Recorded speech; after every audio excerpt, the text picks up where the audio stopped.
merveilleux. Mais je ne vais pas prêcher sur les décos ce matin. Je vais prêcher sur, écoutez bien, sur une généalogie. Aujourd'hui, on va étudier une généalogie. Génial. Généalogie.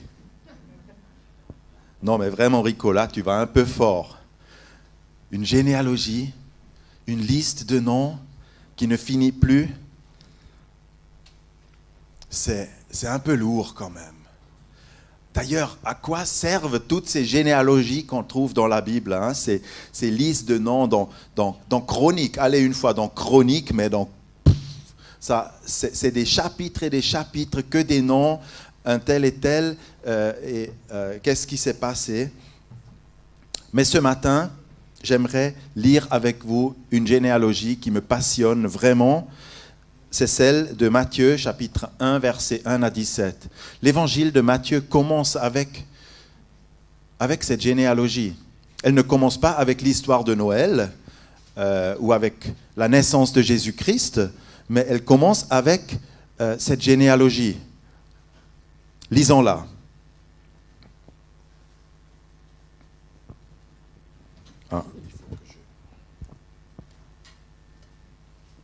Voilà. On va la prendre. Généalogie de Jésus-Christ, fils de David, fils d'Abraham. Abraham engendra Isaac, Isaac engendra Jacob, Jacob engendra Juda et ses frères, Juda engendra de Tamar, Péretz et Sérach, Péretz engendra Etzrom, Etzrom engendra Aram, Aram engendra Aminadab, Aminadab engendra Nachan, Nachan engendra Salma, Salma engendra Boz de Rahab, Boz engendra Obed de Ruth, Obed engendra Isaïe, Isaïe engendra David.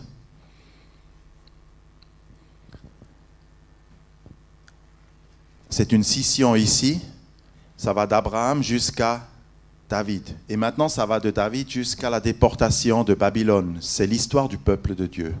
Le roi David engendra Salomon de la femme d'Uri. Salomon engendra Roboam. Roboam engendra Abia. Abia engendra Asa. Asa engendra Josaphat. Josaphat engendra Yoram. Yoram engendra Osias. Vous êtes encore là? Vous n'êtes pas encore endormi? Ça va? Ok, continuons. Osias engendra Yotam. Yotam engendra Ahaz. Ahaz engendra Ézéchias. Ézéchias engendra Manassé. Manassé, oh là là, Manassé. Ça, c'était un grave. Lisez une fois. Qu'est-ce qu'il fait là-dedans? Manassé engendra Amon. Amon engendra Josias. Josias engendra Jéconia et ses frères au temps de la déportation à Babylone. Voilà, déportation à Babylone. Une rupture.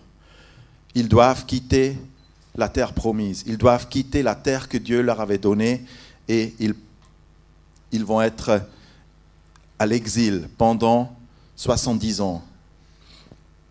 Après la déportation à Babylone, Jéconia engendra Shealtiel. Shealtiel engendra Zorobabel. Zorobabel engendra Abioud. Abioud engendra Eliakim. Eliakim engendra Azor.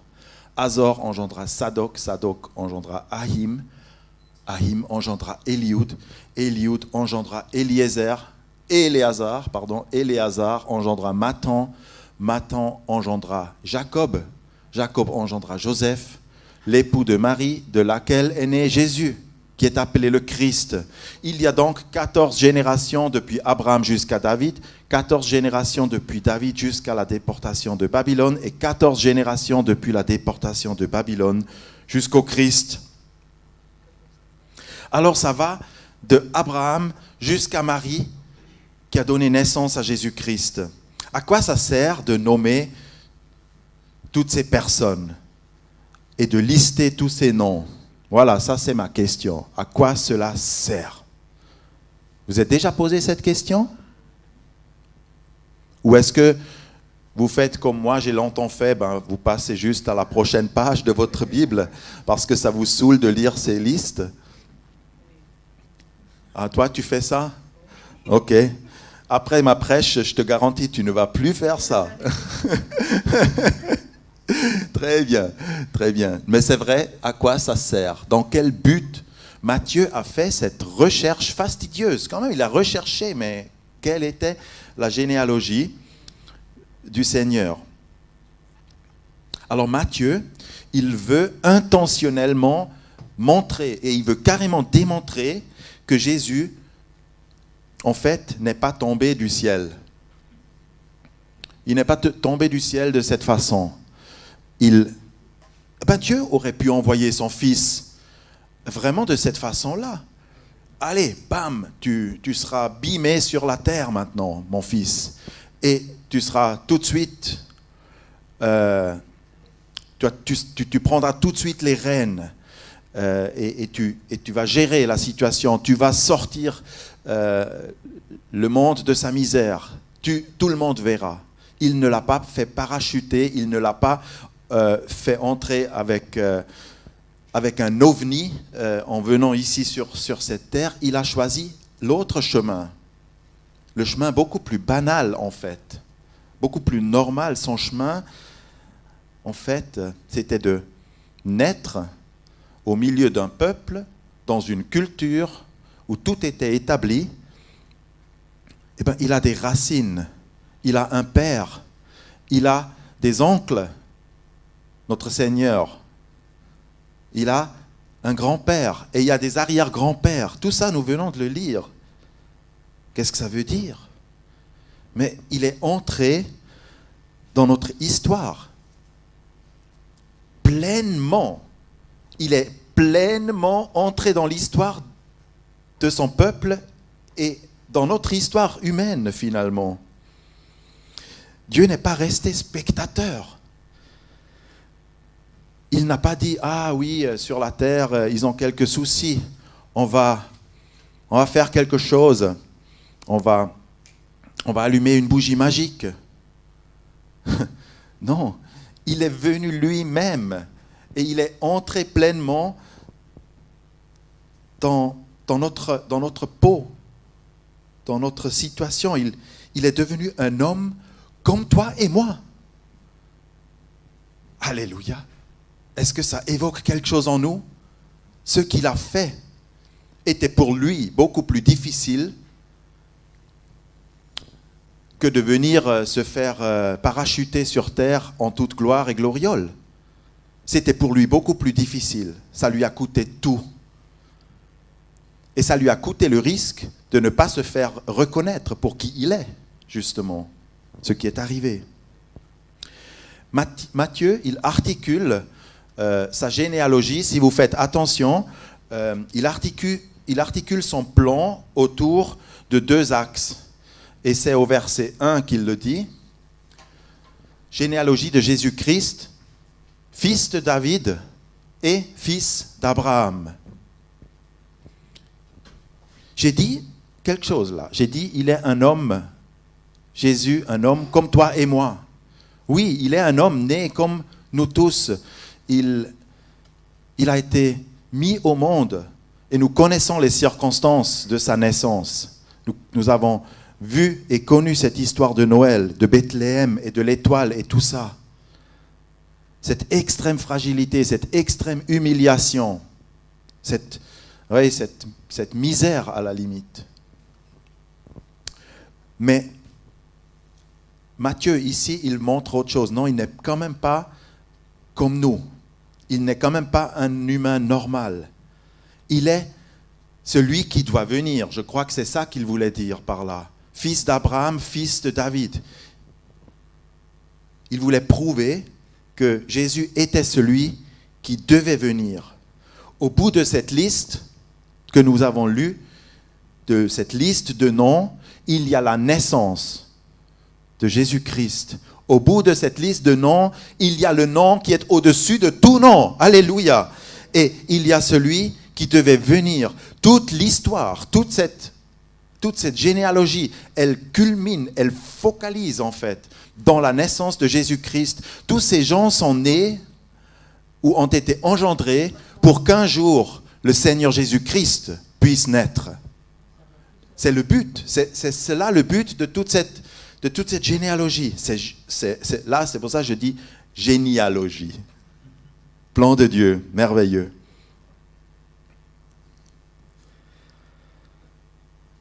Alors Jésus n'est pas un humain normal, non. En lui, les promesses sont accomplies. En lui, on peut voir ici, à travers cette histoire, que Dieu a bien veillé que cette ligne-là, elle aille jusqu'au bout. D'autres lignes se sont éteintes. D'autres généalogies ont été arrêtées pour des circonstances différentes. Mais celle-ci, elle est allée jusqu'au bout. Elle devait être montrée ici. Mais il y a quand même quelques irrégularités dans cette généalogie. C'est un point que je veux relever ici. Et une irrégularité, ça pourrait être quoi? Il y a des femmes.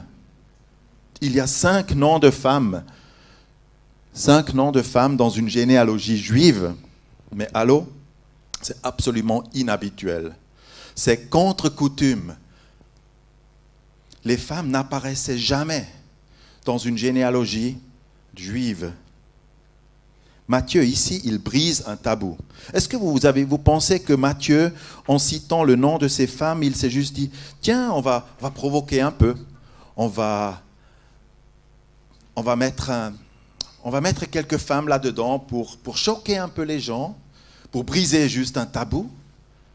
Est-ce que c'était ça, son intention? Non. Il y a une autre intention derrière cela. Il y a ces femmes qui sont nommées, je les rappelle ici, Tamar, Rahab, Ruth, Bathsheba. D'ailleurs, on ne dit pas Bathsheba dans ce texte, mais il dit la femme d'Uri. Bathsheba n'était pas la femme de David. Pour Dieu, c'était toujours la femme d'Uri. Et puis, il y a Marie. En Jésus-Christ, les femmes sont sorties du silence millénaire et elles trouvent une place pour toute l'éternité à travers cette généalogie. Pour une première fois, c'est juste un début, mais ça sent déjà la révolution, je peux vous dire. Ce que Jésus a fait, comment Jésus a valorisé les femmes à travers son ministère.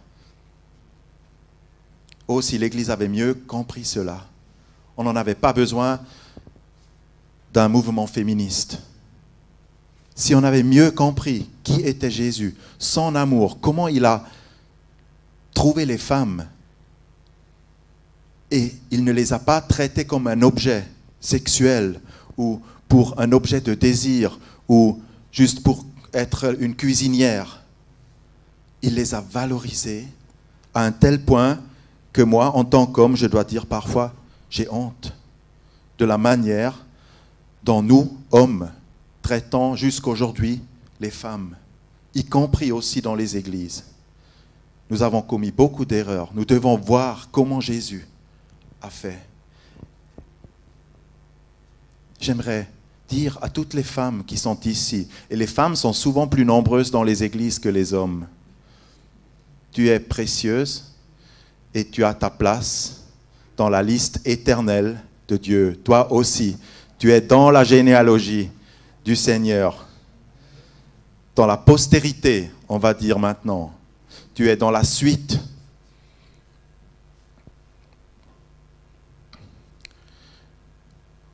Oui, en Jésus-Christ sont finis les clivages hommes-femmes, cette hiérarchie, le patriarcat.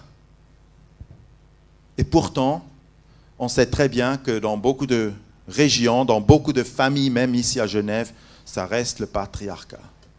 Rien n'a encore changé sur ce plan, mais Jésus a allumé une étincelle. Et nous les hommes, je vous interpelle, et moi y compris, apprenons à devenir encore plus doux. Pas des lâches. Ça aussi, le monde a connu beaucoup d'hommes lâches, des faibles, des hommes mous. Non, il ne faut pas qu'on soit mou, mais il faut qu'on soit ferme dans l'amour et dans la douceur. Je ne sais pas si vous comprenez ce que je veux vous dire, mais c'est ce mélange extraordinaire que l'on trouve dans la personne de Jésus. C'est ça que je cherche. Et à toute femme qui va se marier un jour ici, je vous souhaite un tel homme. Ne vous laissez pas séduire par un autre, ou juste par quelqu'un qui a de l'argent, ou qui a je ne sais pas quoi, qui est un bon danseur, ou un bon rappeur. Ne vous laissez pas séduire juste par cela, mais Dieu a un plan merveilleux pour chacune de nos vies. C'est cela qui ressort dans ces généalogies. Les noms sont importants. Tu es important et importante. Maintenant, quand on regarde de plus près, ce ne sont pas que des belles histoires. Ce ne sont pas des histoires tout ordinaires. Certains sont même scandaleuses, sulfureuses. Ça craint. Et en plus, dans la généalogie de notre Seigneur Jésus, de telles histoires, de tels rappels, allons vérifier ça un peu. À Genève, il y a des noms de rues qui changent. Peut-être vous avez remarqué. 2020, on a reçu nous aussi une lettre, ici à Bergalon 7. Notre rue, Bergalon 7, va changer de nom. Ça sera après Marguerite Dellenbach. La ville, les magistrats décident de changer de quelques noms les rues et les places de notre belle ville pour les féminiser un peu plus. Il n'y a pas, je crois même pas 5% de nos rues et de nos places qui portent un nom de femme. Voilà, ça c'est jusqu'ici nos problèmes. Hein. On acceptera aussi que notre rue change de nom, on n'a d'ailleurs pas le choix. Hein. Mais, que dites-vous si le boulevard Saint-Georges devient le boulevard Griselidis Réal, qui était une écrivaine et une prostituée?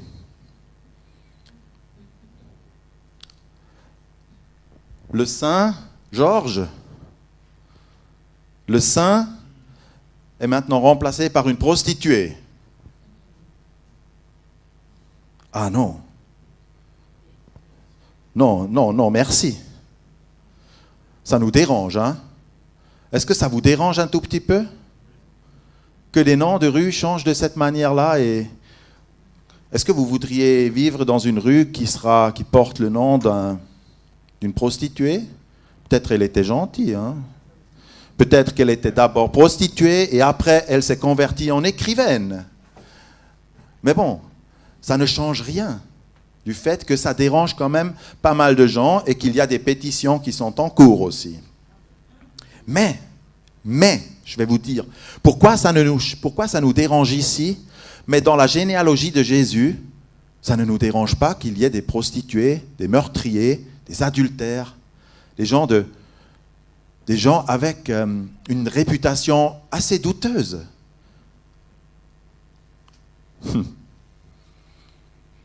Oui, c'est pour ça que je dis, ça craint. Jésus, le seul qui a vraiment été saint, le seul qui est vraiment, qui mérite toute la gloire, il est associé à des personnes comme, voilà, il y a des personnes avec une réputation douteuse. Et je me suis demandé, mais quand Matthieu a écrit cela, il était inspiré de Dieu, n'est-ce pas? Il n'a pas écrit ce qu'il voulait. Peut-être qu'il a dit au Seigneur, mais oh Seigneur, est-ce que tu veux vraiment que je mette Tamar là-dedans? Judas, vous avez lu, Judas engendra Péretz et encore un autre. Mais il ajoute de Tamar. Ah non, mais pourquoi il faut encore mettre Tamar là-dedans? Seigneur, ne veux-tu pas qu'on biffe ça? C'est pas très, très honorifiant. On pourrait biffer ça. Ou Rahab, lisez son histoire dans Josué chapitre 3 et 4, dans la prise d'ailleurs de Jéricho. Rahab qui a mis une corde rouge dehors et sa maison a été la seule qui a résisté, tout le reste des murs sont tombés. Rahab la prostituée. Seigneur, Je vois un peu Matthieu discuter avec le Saint-Esprit ou avec celui qui l'a inspiré pour écrire. Non, c'est pas bien de mettre ça fait tâche. Si, tu vas le mettre. J'insiste.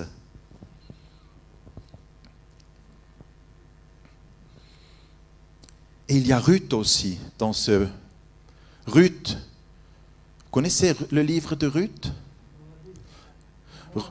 Ruth, la Moabite. Et imaginez-vous, la Moabite, dans Deutéronome chapitre 7, verset 3, nous lisons que Dieu interdisait formellement les mariages avec tous ces peuples et ces populations étrangères. Et il dit qu'ils seront maudits jusqu'à la 10e génération. Lisez une fois ces textes. Et puis là, vous voyez Ruth, la Moabite. Et vous imaginez maintenant Boaz. Boaz, c'est son mari ou son futur mari. Le moment où ils se sont rencontrés, Boaz, il devait quand même trouver l'accord de la ville, en quelque sorte. C'est comme si on allait devant la mairie. Il y avait en Israël aussi une telle manière, une telle démarche à faire. Et nous lisons que Boaz devait aller dans la porte de la ville et qu'il devait débattre et recevoir l'accord pour pouvoir marier Ruth. Vous imaginez Boaz qui dit à ses compatriotes oui, mes amis, j'aimerais marier une Moabite en fait. Ah, mais la loi de Moïse dit ceci et cela.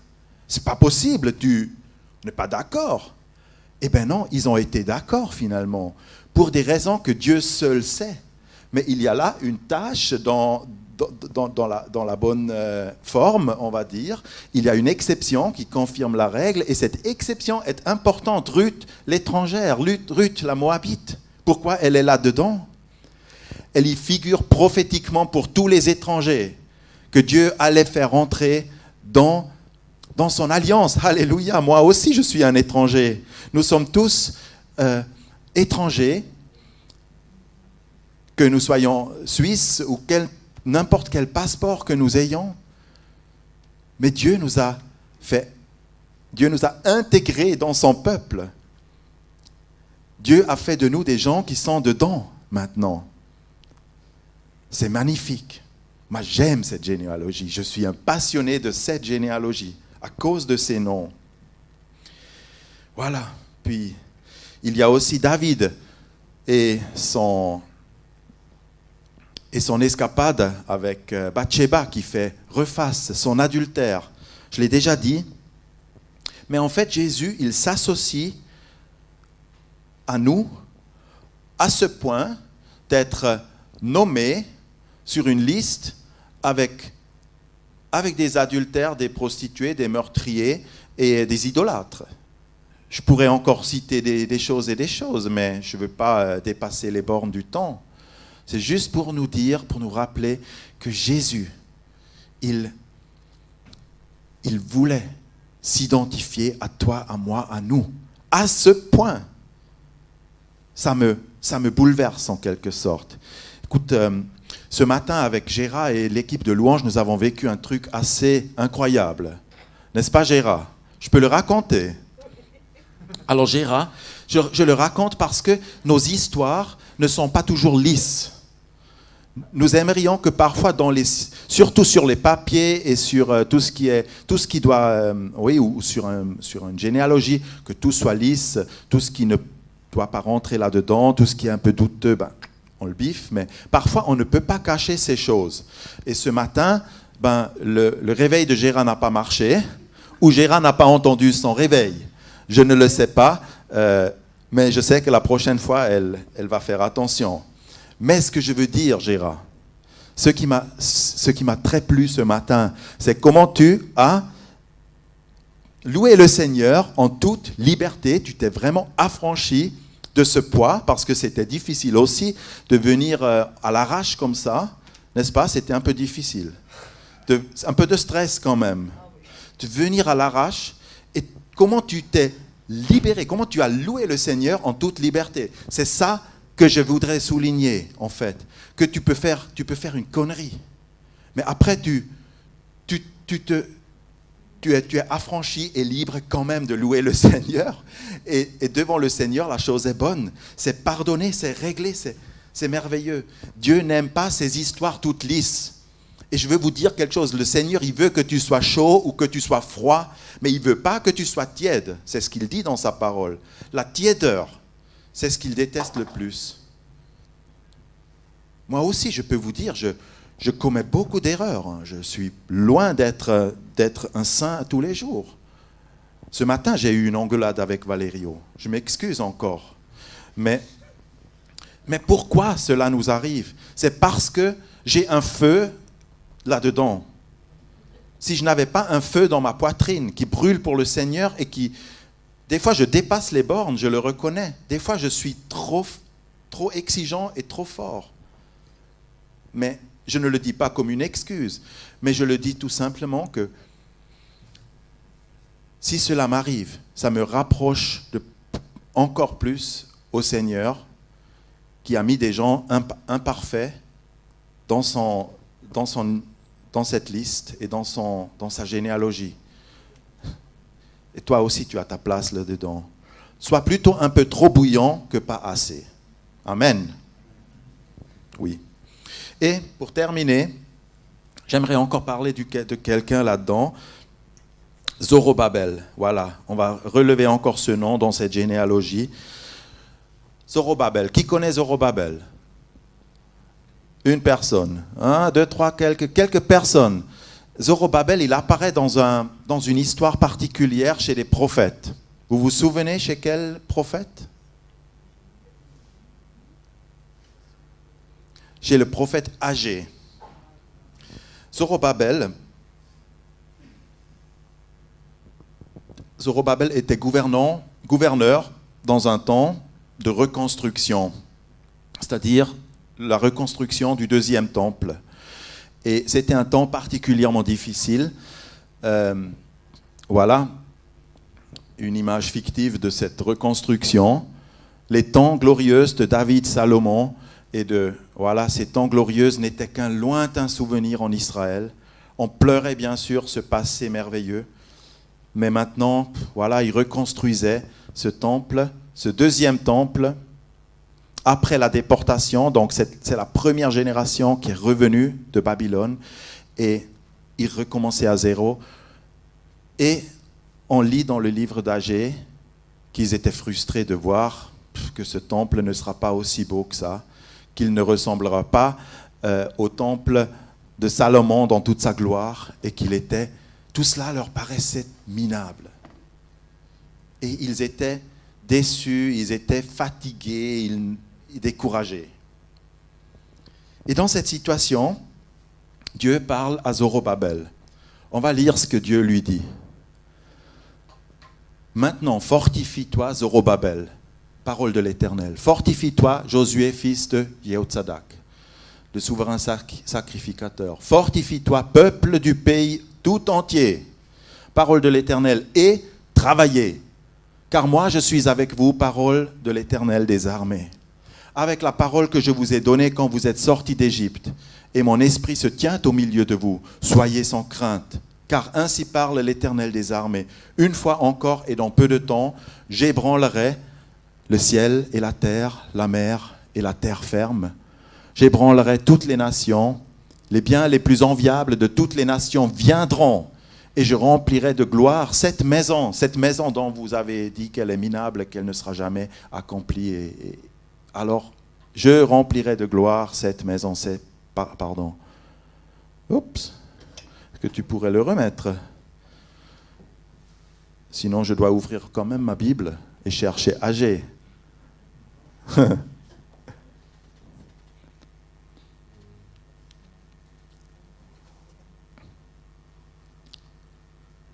Voilà, ça vient. Merci. Et celui-là.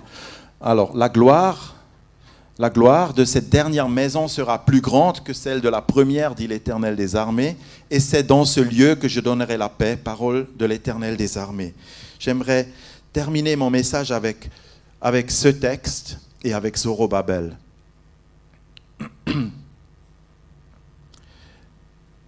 il y a 3 semaines à peu près, j'étais dans un découragement aussi.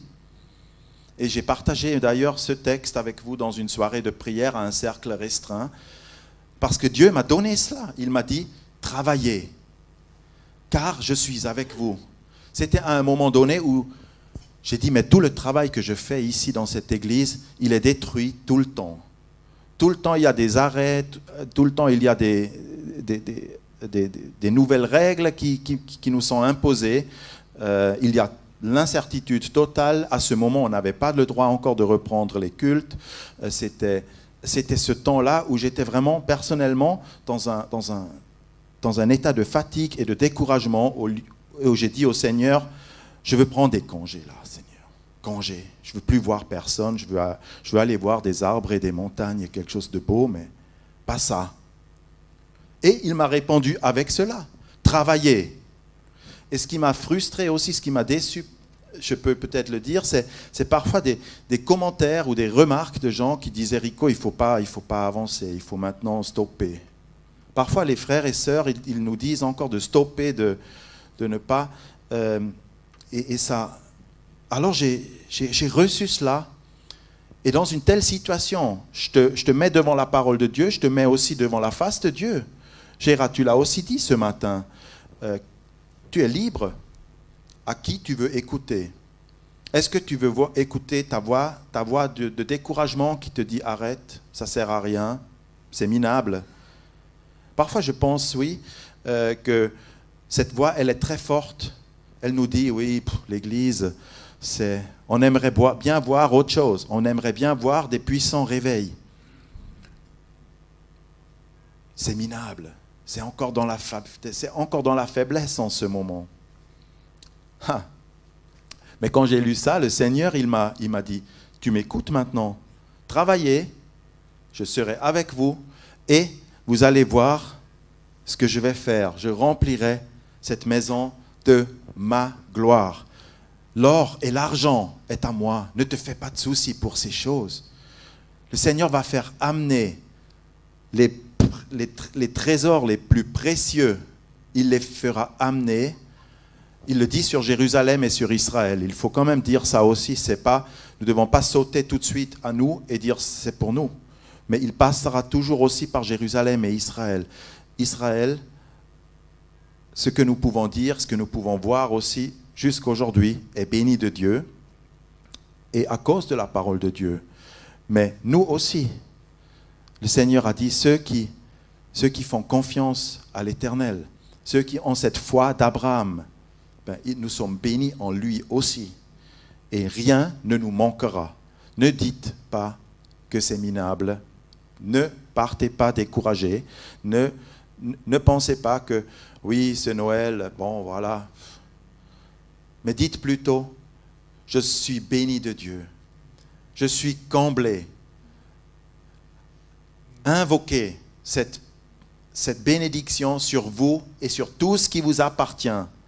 J'aimerais terminer avec un chant. J'aimerais laisser un chant que j'ai préparé. Si on pouvait le mettre, c'est un chant où vous pouvez redire et confesser encore une fois votre foi. C'est la confession de foi, mais avec une vidéo et avec un chant. Soyez bénis. Vous êtes dans la liste. Vous n'êtes pas oubliés de Dieu.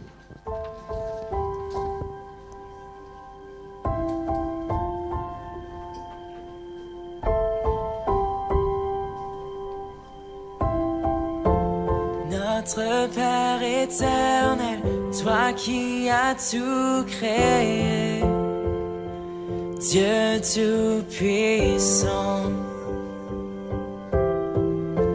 c'est par ton Saint-Esprit que Jésus fut conçu, Christ notre Sauveur. Oui, je crois en Dieu notre Père. Oui, je crois en Christ son Fils. Oui, je crois en ton Saint-Esprit, ô Trinité divine. Oui, je crois à la résurrection, que nous vivrons à jamais. Car oui, je crois dans le